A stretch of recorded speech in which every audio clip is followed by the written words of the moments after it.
নমস্কার বন্ধুরা, অর্ঘ কৃষি গার্ডেনের পক্ষ থেকে আপনাদেরকে সকলকে অভিনন্দন জানাই। আমি শ্রী পালনচন্দ্র হালদার। আজকের আপনাদের সঙ্গে আলোচনা করব 12 মাসি থাইল্যান্ড ভ্যারাইটির এঁচোড় গাছ। আশা করি আপনারা ঈশ্বরের কৃপায় সকলে ভালো আছেন, আমিও ভালো আছি। আসুন বেশি কথা না বাড়িয়ে আপনাদেরকে কত ছোট গাছে এঁচোড় ধরেছে, থাইল্যান্ড এঁচোড় ধরেছে আপনাদেরকে দেখাই। আসুন।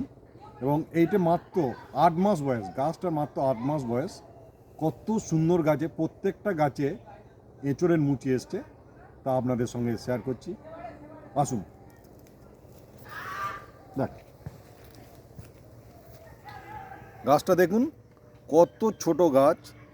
ঘুরিয়ে দেখাও ওদিকে, কত ছোট ছোট গাছে কত সুন্দর সুন্দর মুচি এসছে। দেখুন কত ছোট গাছ, আপনারা দেখলে হয়তো বিশ্বাস করতে পারবেন না যে এই এত ছোট গাছে এইভাবে মুচিয়ে আসে। মাত্র 8 মাস বয়স, গাছটা মাত্র 8 মাস বয়স। আপনারা দেখতে পাচ্ছেন 8 মাস বয়স। এইদিকে একটা গাছ আছে, এই গাছটারও মুচি আসছে, এই গাছটার এই মুচি আসছে। আর একটা গাছ এইদিকে দেখুন, এই গাছটা গোড়া থেকে মুচি, গোড়া থেকে কাঁঠালের মুচি। এইদিকে এদিকে ঘুরে এসে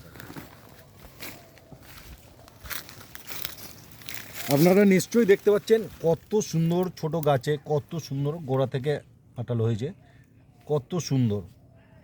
মাত্র 8 মাস বয়সের গাছ, এই গাছটাতে কত সুন্দর মুচি এসছে। তাই বন্ধুগণ, যারা বেকার,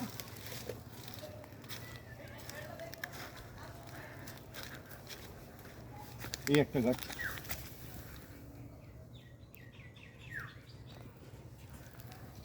কত সুন্দর মুচি, এই একটা গাছ।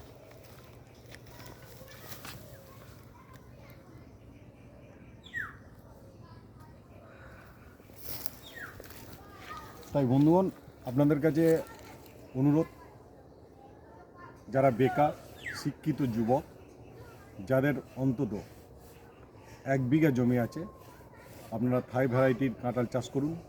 আপনারা চাকরি বাকরির কথা ভুলে যান, কারণ এ সরকার কোনো চাকরি বাকরি দেবে না, চাকরি কেড়ে নেবে। আপনারা 1 বিঘে জায়গায় যদি চাষ করেন, বছরে 1.5 থেকে 2 লাখ টাকা অবশ্যই ইনকাম করতে পারবেন। প্রতি মাসে 10 থেকে 15,000 টাকা হেসে খেলে ইনকাম করতে পারবেন। এছাড়া আপনারা অন্য কাজের সঙ্গে পার্ট টাইম হিসাবে এটা করতে পারেন, অন্যান্য কাজের সঙ্গে আপনারা যুক্ত থাকলেও থাকতে পারেন। ধন্যবাদ। প্রতিবেদনটা বেশি বাড়ালাম না।